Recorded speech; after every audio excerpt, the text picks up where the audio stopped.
नमस्कार, परीक्षा कैंपस के ऑनलाइन प्लेटफॉर्म पर आप सभी का स्वागत है।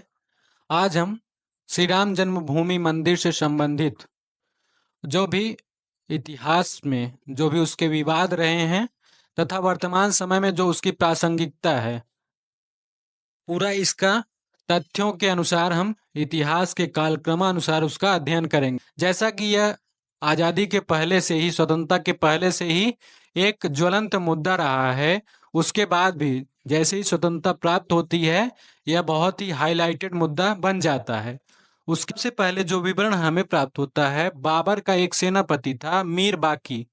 मीर बाकी ने 1528 में राम जन्मभूमि के जो राम जन्मभूमि का विवाद था, जहां पर मस्जिद स्थापित था, उसने राम जन्मभूमि मंदिर को राम मंदिर को तोड़ा। उसके बाद वहां पर एक मस्जिद बनवाया। ठीक, कब? 1528 में। उसके बाद कई घटनाएं घटती हैं जिसमें जो हिंदू धर्म के कई महंत या फिर साधु हैं, जो पुजारी हैं, अंग्रेजों के समय भी इसके खिलाफ आंदोलन करते हैं। कुछ समय बाद अंग्रेजों ने जो मस्जिद है, मस्जिद के बाहर हिंदुओं के लिए एक निर्धारित स्थान बनाया था पूजा करने के लिए, और मस्जिद में मुस्लिम लोग पूजा अपना इबादत करते थे। तो उसके बाद जब भारत को स्वतंत्रता प्राप्त होता है, उसके बाद 23 दिसंबर 1949 को एक घटना घटती है कि कुछ मूर्तियां जो भगवान श्री राम की हैं वो पाई जाती हैं। इसमें कई विवाद हैं। मुस्लिम पक्ष जो है कहता है कि जानबूझ करके रखी गई हैं, जबकि हिंदू पक्ष के कुछ लोग हैं जो कहते हैं कि वहां पर प्रकट हुई हैं।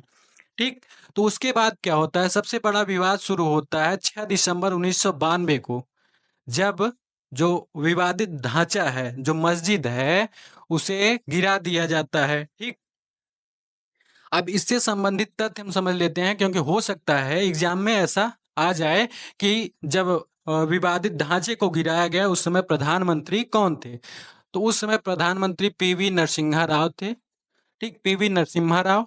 मुख्यमंत्री उत्तर प्रदेश के जो यूपी के मुख्यमंत्री थे, वो थे कल्याण सिंह। और भारत के राष्ट्रपति शंकर दयाल शर्मा थे। और यूपी यूपी के राज्यपाल सत्यनारायण रेड्डी थे। ठीक, ये जो फैक्ट है याद करना बहुत ही इंपॉर्टेंट है। हो सकता है कि इससे संबंधित जो प्रश्न हैं हमारी परीक्षा में आ सकते हैं।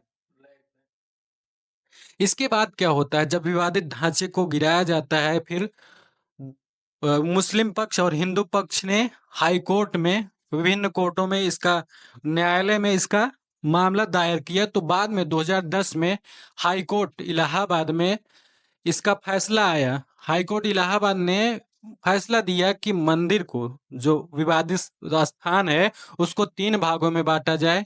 3 भाग किसको किसको मिलना था? मुस्लिम पक्ष के जो पैरोकार थे, सुन्नी वक्फ बोर्ड और रामलला विराजमान एक पैरोकार थे, और एक था निर्मोही अखाड़ा। यानी कि उस समय 3 पक्ष थे, 3 पार्टियां थी। इनको सुन्नी वक्फ बोर्ड, रामलला विराजमान और निर्मोही अखाड़ा, तीनों व्यक्ति मतलब तीनों संस्थाओं को बराबर बराबर हिस्सेदारी बांटी जानी थी। ऐसा फैसला इलाहाबाद हाई कोर्ट ने 2010 में किया था। फिर आगे क्या हुआ, यह मामला सुप्रीम कोर्ट में गया।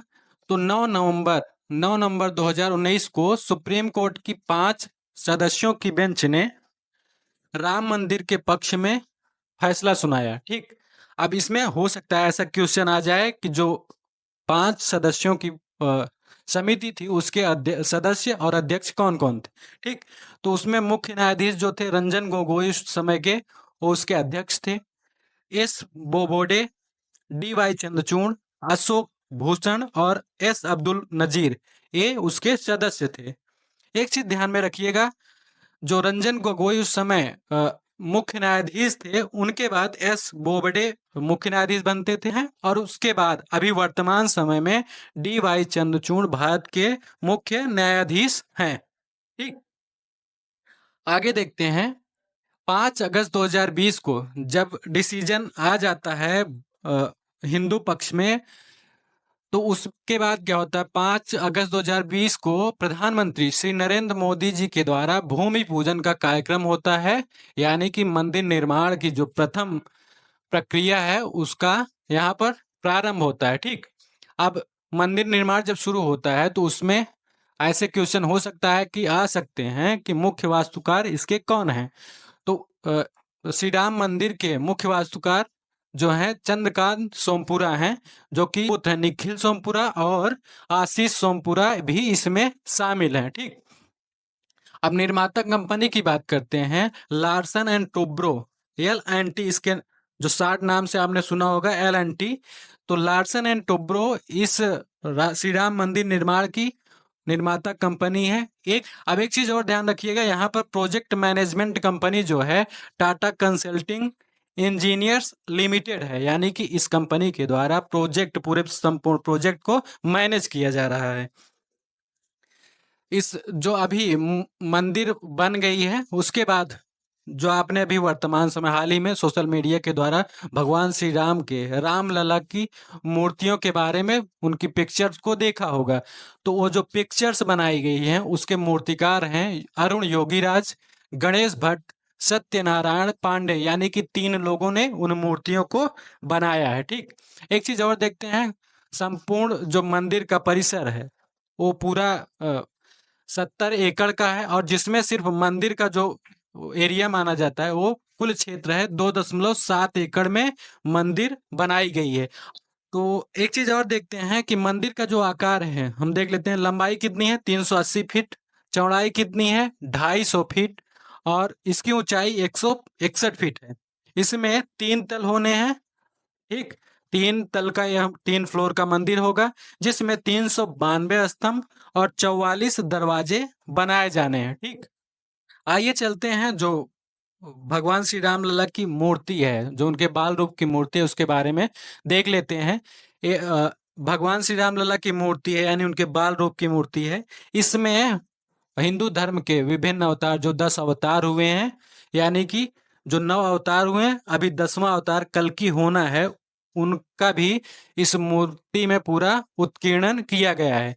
अब 10 अवतार के बारे में हम चर्चा कर लेते हैं। पहला अवतार था मत्स्य अवतार, कुर्म अवतार, वराह अवतार, नृसिंह अवतार, वामन, और उसके बाद फिर परशुराम, राम, कृष्ण, बुद्ध और कल्कि, जो कि अवतार होना है। यह श्री राम लला मूर्ति में उत्कीर्ण है। ठीक है, इनके ऊपर श्री राम लला मूर्ति में जो ऊपर की तरफ है सूर्य भगवान की आकृति का उत्कीर्णन किया गया है, उसी में ओम का उत्कीर्णन है, चक्र बना है, गदा और स्वास्तिक का भी उत्कीर्णन इस मूर्ति में ही हुआ है।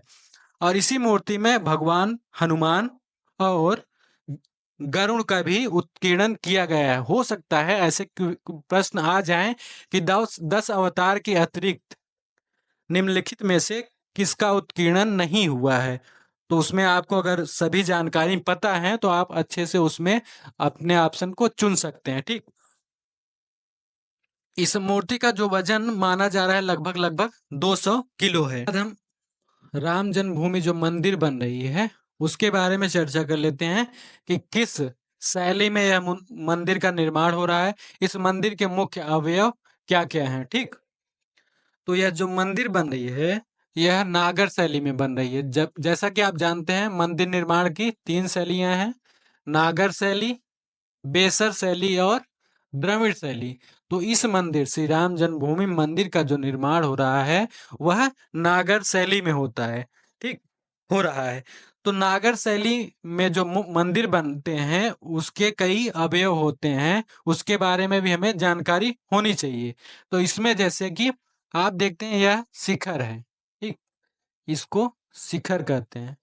तो नागर शैली, वेसर शैली और द्रविड़ शैली में मुख्य अंतर जो होता है, नागर शैली का जो शिखर होता है वह वक्राकार होता है, और जैसा कि आपने दक्षिण भारत के जो मंदिर देखे होंगे उनका जो शिखर बनता है ऐसे बनता है। ठीक, एक रेखीय होता है।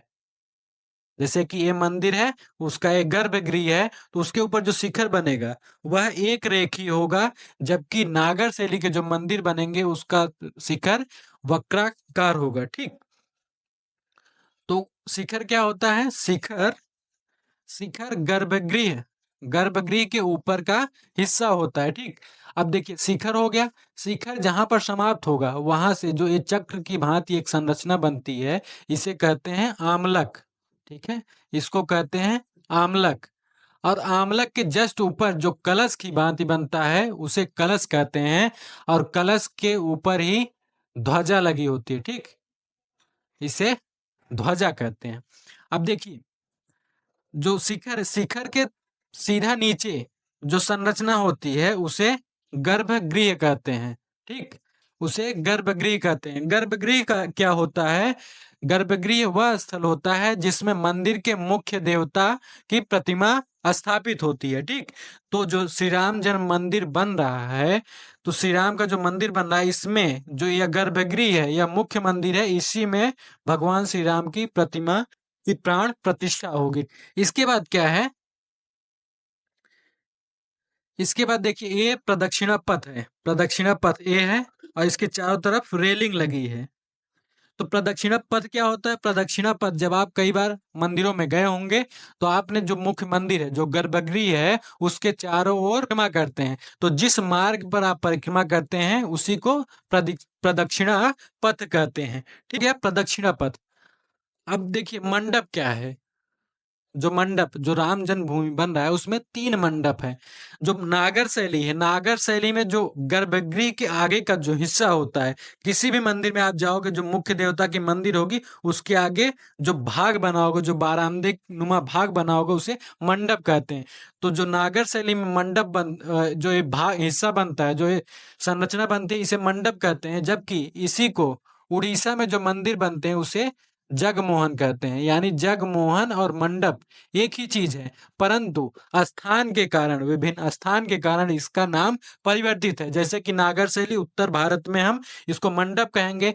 नागर शैली की ही उपशाखा जो उड़ीसा शैली है, इसमें हम उसे जगमोहन कहेंगे। तो ये नागर शैली में ये मंडप हो गया। मंडप क्या है? गर्भगृह के ठीक आगे वाला हिस्सा, जिसमें जिसमें हम खड़े होकर के क्या करते हैं, कभी कभी कीर्तन करते हैं या फिर प्रार्थना भी करते हैं। ठीक, यहाँ पर बाकायदा बैठ करके मंडप वाले हिस्से में लोग प्रार्थना करते हैं या फिर कीर्तन करते हैं। ठीक, ये जगती क्या है? जगती जो है, भूमि से भूमि से कुछ ऊंचाई पर बना हुआ वह हिस्सा, वह फाउंडेशन है जिस पर संपूर्ण मंदिर की संरचना बनी हुई होती है। ठीक, तो यह रही हमारे श्री राम जन्मभूमि में जो मंदिर बन रहा है, उसके उसका डिजाइन और उस मंदिर से संबंधित प्रमुख अवयव, प्रमुख तथ्य जो हैं, उसके बारे में हमने आपको विस्तार से बताया। सेम यही चीजें, जो ये मंडप है, शिखर है, आमलक है, यही विभिन्न मंदिर जो नागर शैली में बने हैं, यही संरचना सभी मंदिरों में पाई जाती है। ठीक, एक आपने सुना होगा कहीं पंचायतन शैली, आपने सुना होगा पंचायतन शैली।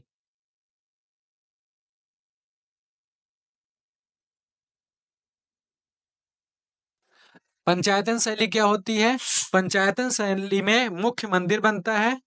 ठीक है, जो मुख्य मंदिर बनेगा उसी के चारों कोनों पर, जैसे उत्तर में उत्तर, पूरब, पश्चिम, इन चारों कोनों पर मुख्य देवता के अतिरिक्त, इन चारों कोनों पर मुख्य देवता के अतिरिक्त अन्य देवताओं की, जैसे अगर शिव की मंदिर बनती, भगवान शिव की मंदिर बनती है, अगर उस मंदिर के मुख्य देवता हैं, तो उस उनके बगल में ही चारों कोनों पर गणेश, पार्वती या फिर हनुमान, अन्य देवताओं की मूर्तियां मंदिर बनते हैं, छोटे छोटे मंदिर बनते हैं, जबकि मुख्य मंदिर जो है बड़ा रहेगा। तो पंचायतन शैली वह शैली है जिसमें मुख्य मंदिर, यानी देवता के मुख्य मंदिर के अलावा उनके सहायक देवताओं की भी छोटी मंदिरें बनती हैं। तो इसे पंचायतन शैली कहते हैं। ठीक, इस प्रकार से श्री राम जन्मभूमि के जो विवाद रहे उनके बारे में आपने क्रम से पढ़ा, और वर्तमान में जो मंदिर बन रहा है उसके बारे में भी आपने क्रम से देखा है। तो आशा करता हूँ ये तथ्य आपको समझ में आए हुए होंगे। जैसा कि आप सभी को पता ही है, कल 22 जनवरी 2024 को श्री राम जन्मभूमि में जो मंदिर बन रहा है उसमें भगवान श्री राम की प्रतिमा की प्राण प्रतिष्ठा होनी है। इसके लिए आप सभी को हार्दिक शुभकामनाएं। धन्यवाद।